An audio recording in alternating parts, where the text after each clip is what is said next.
Ada uang adek, nggak ada uang adek. Kalau matre perempuan bangga, bangga. Kenapa? Karena itu kodrat dari Allah. Perempuan doyan duit wajar, orang dia saudara anak mah rayap.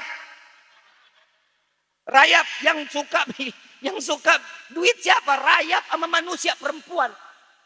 Kalau laki nugasnya cari uang yang banyak, yang ngabisin emang. Kalau saya pribadi, saya bilang perempuan ini doyan duit wajar.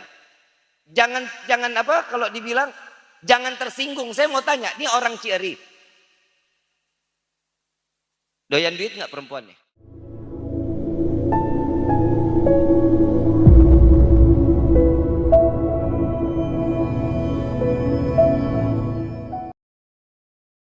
Jamaah rahimakumullah, saya ada dua tema. Ada bab tentang pernikahan, ada tentang evaluasi Ramadan. Pilih mau yang mana. Dua-duanya, amplopnya dua. Ibu bapak yang dirahmati oleh Allah, kalau ngomong pernikahan salah satu yang disunnahkan oleh Rasul sallallahu alaihi wasallam, Allah dengan berbaiknya, kebaikan segala keluasan kebaikan Allah yang mengajak kita yang awalnya sendiri diberikan semua dalam kehidupan pasangan. Setiap yang berpasang-pasangan yang Allah berikan ada rahmat di dalamnya. Selalu kita kalau ada acara pernikahan kita doakan semoga rumah tangga pengantin sakinah, mawaddah, rahmah. Yang namanya sakinah, mawaddah, warahmah akan terjadi jika pernikahannya diniatkan karena Allah, dengan menambahkan ketakwaan kepada Allah, dengan menambahkan nilai ibadah di hadapan Allah, maka akan tercipta keluarga tersebut sebagaimana yang dikatakan sakinah, mawaddah, warahmah.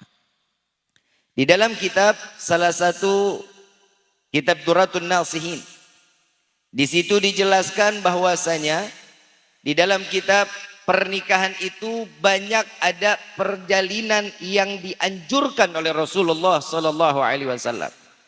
Yang pertama, saling menghormati. Suami hormati istri, istri hormati. Kalau ini sudah terjadi penghormatan di antara satu dengan yang lain, maka penghormatan ini akan semata tunduk karena takutnya, karena Allah. Saling menghormatin bagaimana? Suami nggak bakal sia-siakan istri. Istri nggak akan pernah melotot-melotot sama suami kalau ngomong. Ibu, Bu, emang sering melotot? Ngomel. Ngoceh. Itulah perempuan itu bapak jangan salah. Jangan kaget kalau ngelihat perempuan bawel ngoceh dari pagi sampai malam gak berhenti, jangan salah. Nggak bisa disalahin karena perempuan itu punya kosakatanya Allah ciptakan 20.000 kata per hari. Per hari. Kadang lebih mungkin. Kalau laki kita cuma dikasih kata 10.000. Makanya ngomong irit. Kalau ada yang laki ngomongnya lama, panjang, nah itu pasti laki tulang lunak. Paham laki tulang lunak? Dikit-dikit nggak ribut karena uang. Perempuan kan gitu matre. Ada uang adek, nggak ada uang adek. Kalau matre perempuan bangga. Kenapa? Karena itu kodrat dari Allah. Perempuan doyan duit wajar, orang dia saudara anak mah rayap. Rayap yang suka duit siapa? Rayap sama manusia perempuan. Kalau laki nugasnya cari uang yang banyak, yang ngabisin emang. Kalau saya pribadi, saya bilang perempuan ini doyan duit wajar. Jangan apa kalau dibilang jangan tersinggung. Saya mau tanya, ini orang Cieri. Doyan duit nggak perempuannya? Matre nggak? Hebat, pertahankan. Jujur, karena cantik itu butuh modal bapak. Nggak ada bapak menuntut istri cantik, lu ngasih uang 2.000. beli tepung. Kalau mau ngelihat perempuan cantik, kasih dong yang banyak. Pixie udah berapa lipstiknya? 125. Belum lagi eyeliner udah ketahuan 175. Blush on satu set yang ada 48 warna kurang lebih 660. Skincare aja udah 675. Habib tahu bini gua. Tapi saya bangga, saya seneng ngeluarin uang buat bini, bayar banyak mah enak. Orang tidurnya dandan, lalu udah bobal piring, skincare. Ih, amit-amit. Bapak di sini suami istrinya begitu, Pak? Tukar tambah mendingan, Pak. Ibu bapak yang dirahmati oleh Allah. Tadi saya mengatakan perempuan ini perasaannya 9. Wajar. Bapak nggak boleh galak sama istri. Nggak boleh. Seorang laki-laki. Ar-rijalu qawwamuna 'alal, pengayom, penjaga, pelindung. Bukan berarti laki-laki begitu nikahin perempuan, perempuan dijadiin samsak. Digebugin, dicekek, dibanting. Nggak boleh. Boleh pukul seorang istri dan itu pukulan yang tidak membekas. Dan itu yang dipukul telapak tangan atau punggung tangan. Kalau dia melanggar syariat, nggak sholat, pukul, boleh. Tapi jangan sampai berbekas, nggak boleh. Ini ajaran syariat. Tapi kan kalau sekarang nggak boleh kena KDRT, kan begitu kan? Nasehatin bib, nasehatnya nggak bisa, pulangin ke rumah orang tua. Suruh orang tuanya nasehatin. Bib, setelah dinasehatin orang tua, dia kembali lagi, tapi masih tetap nggak juga, pisah ranjang. Suruh si istrinya tidur di luar kamar, jangan bapak yang di luar kamar. Kesian bib, nggak pakai kesian, ini syariat. Keluarin. Bib, masih nggak berubah juga. Nah itu boleh tuh, masukin talak 1 boleh. Bukan berarti pernikahan nggak ada duit, saya gugat cerai, nggak bisa. Jangan cuman karena iman. Makanya di dalam khutbah nikah Allah, Nabi SAW menitipkan salah satu ayat untuk diingat para pengantin, khususnya buat semua saksi. Ya ayyuhalladzina amanu ittaqullaha haqqa tuqatih wa la tamutunna illa wa antum. Ini titipan ayat yang keluar dari mulut Nabi, firman Allah yang diturunkan oleh Allah kepada Nabi. Maka disinilah letak betapa ternyata pernikahan itu bukan hanya urusan sekedar biologis, kecuali menambah ketakwaan kita kepada Allah. Perasaan perempuan 9, betul. Makanya Pak, ada salah satu kitab mengatakan perempuan itu perasaannya ibarat cermin, Pak. Bapaknya dikit amat, ya Allah, perempuan banyak amat ini. Saya ngeri pulang dijegat ini. Kenapa yang disebut perasaan perempuan itu 9? Lihat, perempuan kalau diajak ngomong dikit, ngembeng air matanya. Perasaannya mah cetek air matanya.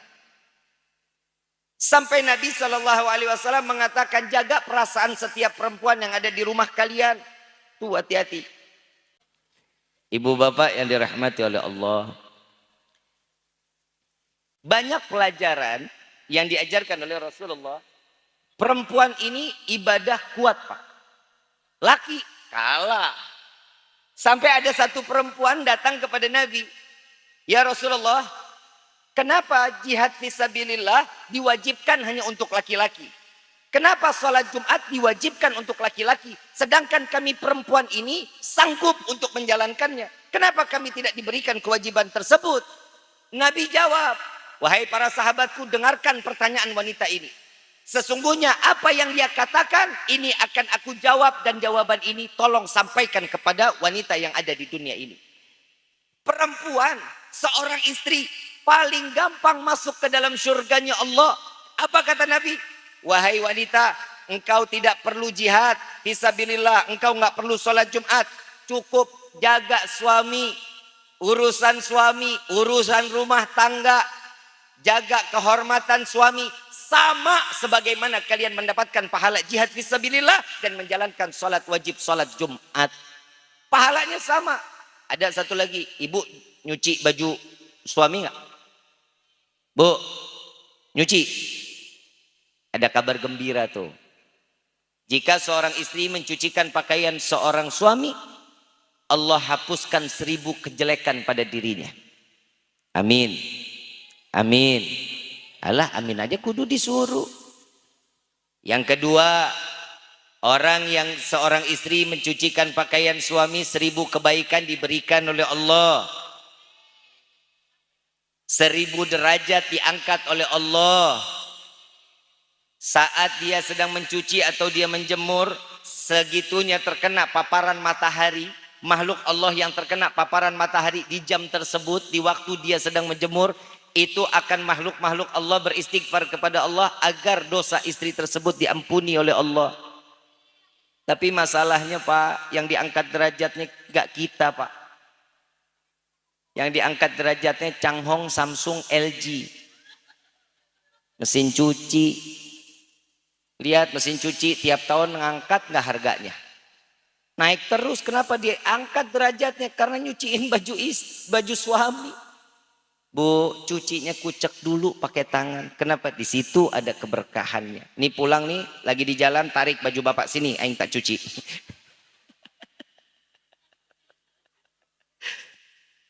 Ibu bapak yang dirahmati oleh Allah.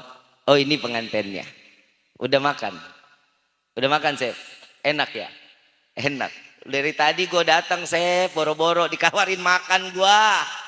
Di sono air, di sini air, dipikir gue ikan julung-julung kali ya. Pengantin mana lagi makan gak terima, ing. Ibu bapak yang dirahmati oleh Allah, tadi saya nasehatin Chef. Chef, ini malam keberapa nih, Chef? Chef, malam keberapa? Cielah, apa banget 10. Neng, Asep galak nggak? Enggak ya? Insya Allah, mudah-mudahan baik terus. Sep, sayang sama istri Sep. Udah doain belum? Udah didoain belum? Betul. Semeringah banget senyum lu Sep. Elah, elah. Elah lu mayu banget. Gue pengen cekek rasanya. Kalau pengantin mah malu-malu wajar. Kalau kita kan hidupnya malu-maluin. Neng, Asep orangnya manja ya Neng? Ya Neng? Enggak? Iya, suapin Neng. Kalau Neng nggak bisa suapin, di blenderin aja makanannya, blenderin nggak apa-apa. Neng, Sep, ini nasihat dari alim ulama terdahulu dan ini hadits Nabi SAW. Asep nanti malam masuk kamar, ambil wudhu, sholat sunnah hajat 2 rakaat, habis itu pegang kepala istri, bacain inna anzalnahu fi lailatul qadar wa ma adraka ma lailatul qadar. Setelah ini ayat, ini surat habis, pegang dadanya, bacain alam nashrah laka sadrak wa wada'na anka wizrak alladhi anqadha dhahrak. Agar apa? Insyaallah Neng begitu nantinya gak akan pernah melihat laki-laki lain kecuali cuman ada pujaan hati yang ada di depannya. Baca alam nasroh yang kedua, dadanya fungsinya apa? Biar Neng gampang nerima nasihat dari Asep. Ya, Bib, istri ada doain nggak? Doain. Istri doain suami agar apa? Rezekinya berkah, rumah tangga sakinah mawaddah warahmah, diberikan yang halal, diangkat derajatnya. Sep, saat ini orang tuanya Sofa. Orang tuanya Sofa ngedidik Sofa sampai sebesar ini, dikasih makan, dikasih pelajaran, disekolahin, dimadrasahin, diajar di pengajian. Sampai saat ini ridho dilepas ke tangan Asep. Kenapa? Karena orang tua percaya bahwa Sofa akan berhasil di tangan Asep. Asep, orang tua bukan hanya urusan dunia, tapi ingat Asep harus membawa Sofa sampai ke dalam surganya Allah. Ingat, hati-hati. Ini adalah pertanggungjawaban Asep mulai sekarang. Saya bukan nakut-nakutin Sep, tapi memang ini keadaannya. Yang namanya perumah tangga, ujiannya ada. Fitnahan gede, pasti bukan berarti orang berumah tangga setelah nikah fitnahannya habis. Enggak, fitnahan makin banyak. Yang pertama, ipar, fitnah. Mertua, fitnah. Tetangga, fitnah.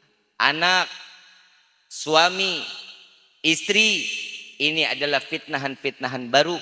Hati-hati. Jaga baik-baik, bawa neng sofa sampai ke dalam surga dan tuntun dia untuk beribadah kepada Allah. Insya kita doakan semoga Asep sebagai imam di dalam rumah tangga, Allah kasih kemudahan untuk membawa istrinya sampai ke dalam surganya Allah. Amin ya rabbal. Ayuhal hadirun jamaah rahimakumullah. Setelah pernikahan yang kita bahas saat ini, evaluasi Ramadan kita. Sekarang kita udah masih masuk di bulan Syawal. Al-Fajir, Rifki Al-Idrus mengucapkan minal aidin wal faidin. Kullu am wa antum bi khair. Taqabbalallah minna wa minkum taqabbal ya karim. Semoga amal ibadah kita di bulan Ramadan semua dikabulkan oleh Allah. Yang kita jalankan dilipat gandakan oleh Allah. Dan mudah-mudahan apa yang terjadi di bulan Ramadan, apa yang kita kerjakan di bulan Ramadan, ini akan menjadi dampak nama kita tertulis di dalam pintu surganya Allah. Amin ya rabbal. Saya mau evaluasi Ramadan. Yang pertama, Allah subhanahu wa ta'ala mengatakan, ya ayyuhalladzina amanu kutiba alaikumus kama kutiba alal ladzina min qablikum la'allakum. Ayatnya apal, sering didengar, paham artinya. Allah yang dipanggil siapa? Iman. Bukan kita yang dipanggil, iman yang dipanggil. Karena manusia ini punya 3 tingkatan di dalam hati. Ada hawa nafsu, Allah berikan akal, dan Allah berikan iman. Fungsinya hawa nafsu adalah membuat sesuatu ketertarikan agar diri kita mendapatkan apa yang kita inginkan. Ini hawa nafsu. Akal menjaga hawa nafsu atau mengikat hawa nafsu agar tidak menjerumuskan jasad kita, diri kita sampai ke dalam neraka jahanam. Na'udzubillahi min. Yang ketiga iman. Iman ini nuntun akal sama hawa nafsu. Nih jangan ya, ini nggak boleh ya. Ini kita terus dilakukan mendalami dalam keadaan syariat yang masuk ke dalam hati kita. Contoh, Bib, hawa nafsu saat di bulan Ramadan bagaimana? Katanya setiap orang yang punya hawa nafsu itu harus terjaga. Tapi banyak umat Nabi begitu dari subuh sampai asar semuanya selamat, begitu asar sampai maghrib nggak selamat. Contoh, hawa nafsunya yang bikin ngebrontak, akalnya nggak ikut campur. Yang pertama saya mau tanya, tempe tahu halal apa haram? Halal apa haram? Tempe tahu halal apa haram? Boleh nggak kita makan siang, pagi, sore? Boleh. Kalau datang bulan Ramadan boleh. Apa hukumnya? Haram berubah menjadi hawa nafsunya dijaga. Nggak boleh nih. Ini jangan ya. Ini lagi Ramadan. Akal ngomong. Jangan loh. Ntar ketahuan, ntar kena. Iman ngomong. Dosa loh. Kenapa? Karena sesuatu yang sudah diharamkan di dalam syariat tetap sop buah, es cendol, apalagi es kelapa, halal apa haram? Boleh kita makan. Siang boleh selain bulan Ramadan. Begitu datang bulan Ramadan apa hukumnya? Haram, nggak boleh. Kenapa? Hawa nafsu dijaga. Yang halal aja dijaga, apalagi yang haram. Yang ketiga, Pak, Sep, istri halal nggak? Halal ya. Tadi yang saya sebut semuanya halal kan? Saat datang bulan Ramadan boleh dimakannya kapan? Maghrib. Maghrib ya. Maghrib kita boleh makan tuh. Gorengan. Apa aja semua boleh kita makan. Istri halal nggak Sep? Halal. Halal ya. Digunain habis subuh boleh? Enggak boleh. Siapa yang bilang lu? Pagi boleh? Duhur? Asar? Boleh kan? Kapan aja boleh. Kalau datang bulan Ramadan? Enggak boleh.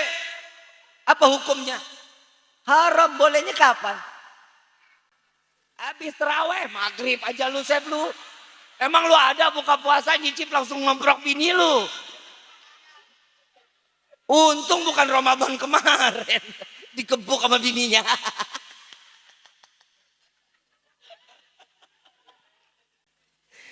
La ilaha illallah.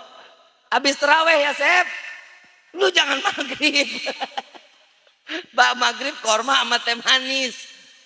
Maghrib main bini aja lu. Pengantin baru mah begitu, bawaannya nyosor kayak ikan cupang.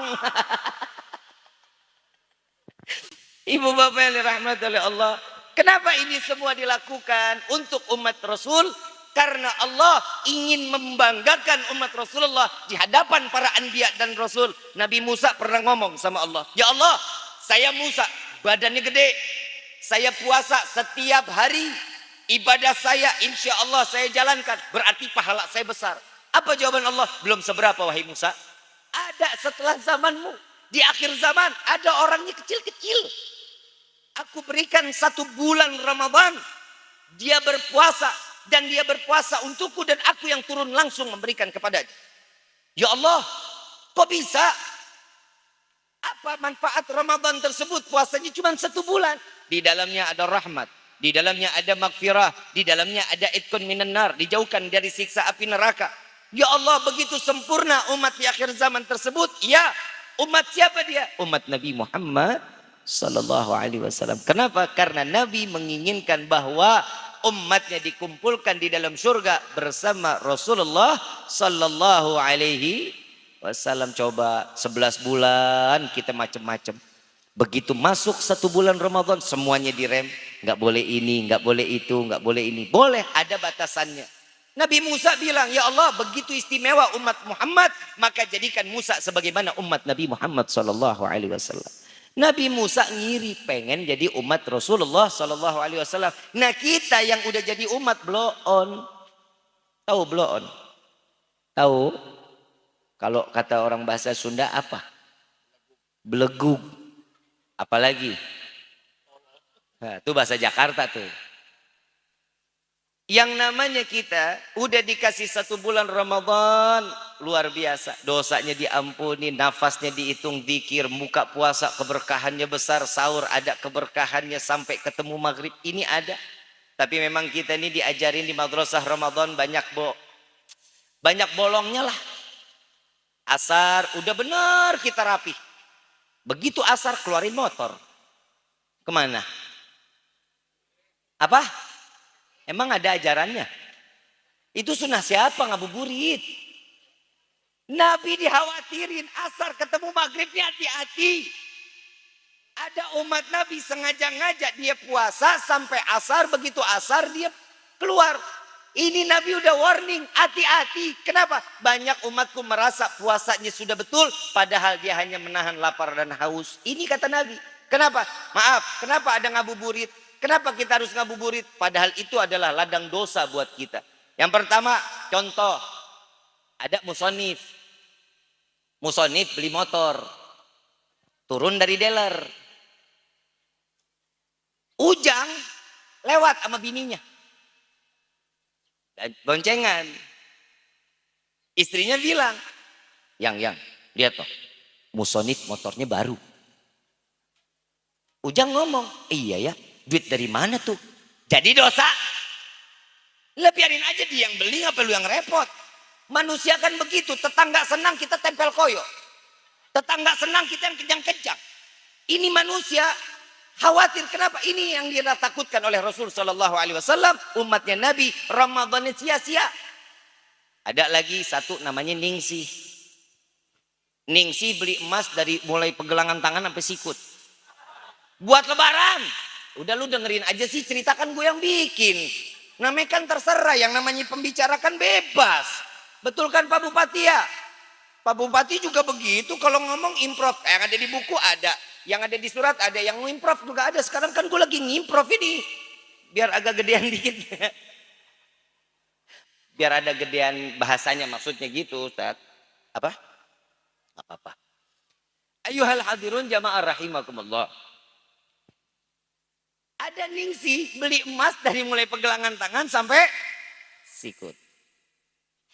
Emang ini Ningsih orangnya baik banget. Baiknya luar biasa. Setiap tetangga lewat, Neng mau kemana? Pak, Bu mau kemana? Mampir, biasanya begitu. Tetangga senang banget sama si Ningsih. Satu waktu Ningsih lagi pakai emas, Ningsih nggak mau buka, mau mandi dulu. Selesai mandi, sebelum mandi mau dibuka, dia mau nyapu. Begitu dia nyapu teras rumah, tetangga pada lewat tuh. Ibu, kemana? Sini mampir. Tuh ibu jawab, ya nanti insya Allah. Sombong. Tuh dalam hati tuh.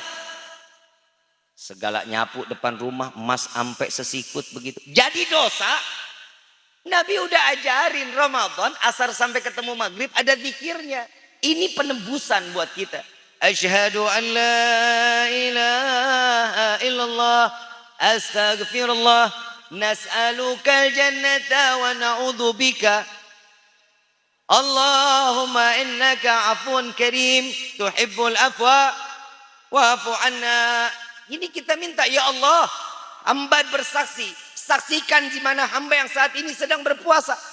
Surga jaminan yang kami inginkan, bukan neraka, jauhkan kami dari neraka. Ya Allah, maafkan ketidaksempurnaan hamba dengan segala ibadah yang hamba lakukan. Ya Allah, tolong maafkan, Engkau Maha Pemaaf dan Engkau pasti akan memberikan kebutuhan apa yang kami butuhkan.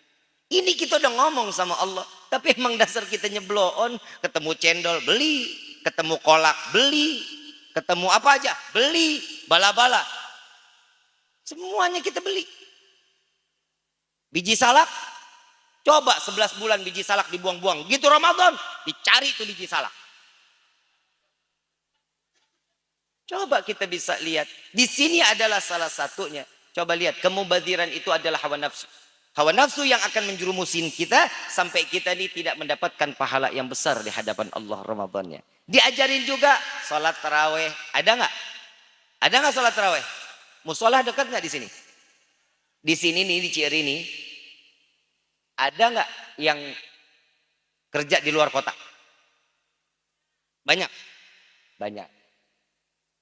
Ramadan ada taraweh, tarawehnya minggu pertama rame nggak? Penuh nggak? Yang di luar kota udah pulang? Belum. Belum. Saya ulang ya. Awal Ramadan kan ada tarawih tuh. Penuh nggak? Yang di luar kota belum pulang. Biasanya kalau orang udah mau Ramadan, biasanya proposal keluar tuh. Pelebaran masjid, pelebaran musola, datang ke rumah, Habib doain proposalnya biar jalan lancar, rezekinya berkah. Ini apaan? Proposal. Proposalnya apa? Pelebaran. Di pelebaran apa? Musola masjid. Kalau saya pribadi nggak usah dilebarin, ntar juga lebar sendiri. Minggu pertama penuh wajar, sendal pada ketuker, kadang salah gandeng, laki bini orang kegandeng. Saking penuhnya, yang di dalam pada pakai mukena melintir-melintir, haredang. Betul nggak? Bapak lepas peci kipas-kipas, ya Allah Bib, anginnya anget. Penuh. Datang minggu kedua mulai kemajuannya kelihatan. Softnya maju. Sendal masih pada ketukar masih. Minggu ketiga, ya ini yang di dalam nih makin ada kemajuan. Yang di dalam udah pada mulai pakai jaket. Kenapa? Dingin, orang kagak ada jamaahnya. Masuk minggu keempat yang dari luar kota udah pulang. Minggu terakhir Ramadan datang nggak? Udah pulang. Masjid makin ramai apa makin penuh? Minggu keempat yang ada cuman apa? Panitia zakat fitrah. Ini kan kemunduran. Ini kemunduran yang harusnya ramai akhir apa awal? Akhir. Kenapa? Orang yang dari luar kota kan pulang. Kan begitu kan? Ini logika. Tapi disinilah letak Allah memberikan kehormatan kepada umat Nabi. Disunnahkan sholat tarawih. Kalau wajib, habis kita. Tarawih wajib, habis. Sholat tarawih berapa rakaat kita di sini? 23 ya. Mawitir ya. 23. Coba bisa kebayang 23. Kuat nggak? Kuat nggak? Sanggup. Coba lihat. Kalau Ramadan siluman perempuan banyak Pak. Siluman perempuan, rame Pak. Habis buka puasa panggil anak, tong sini tong. Bawa mukena sama sejadah tuh taruh tuh di tiang sebelah sana tuh. Emang apa Mak? Biar bisa nyender dikit situ. Imamnya Kiai Ahdi soalnya.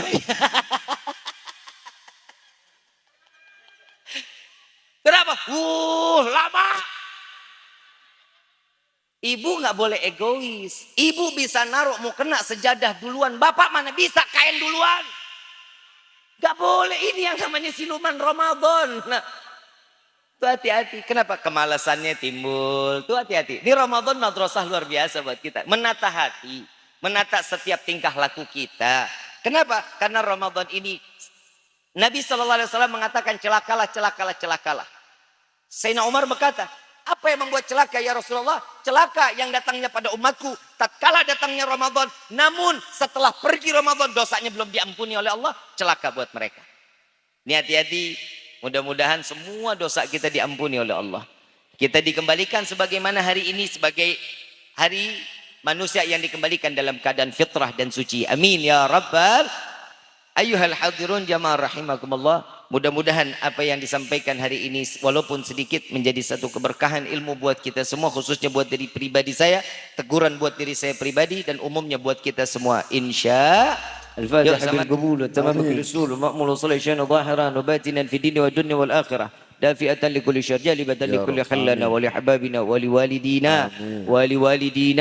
ولوالدينا في الدين مع اللطف والعافية وعلانية أن الله ينور قلوبنا أن الله ينور قلوبنا أن الله ينور قلوبنا وغالبنا مع الضغاء والحدى والأفاف والموت على دين الإسلام والموت على دين الإسلام والموت على دين الإسلام والإيمان بلحمنة والامتحان بحق سيد ولد أثنان ولكل نية صالحة وإلى حضرة النبي المصطفى صلى الله عليه وسلم بسر الفاتحة. أعوذ بالله من الشيطان الرجيم. بسم الله الرحمن الرحيم. الحمد لله رب العالمين الرحمن الرحيم مالك يوم الدين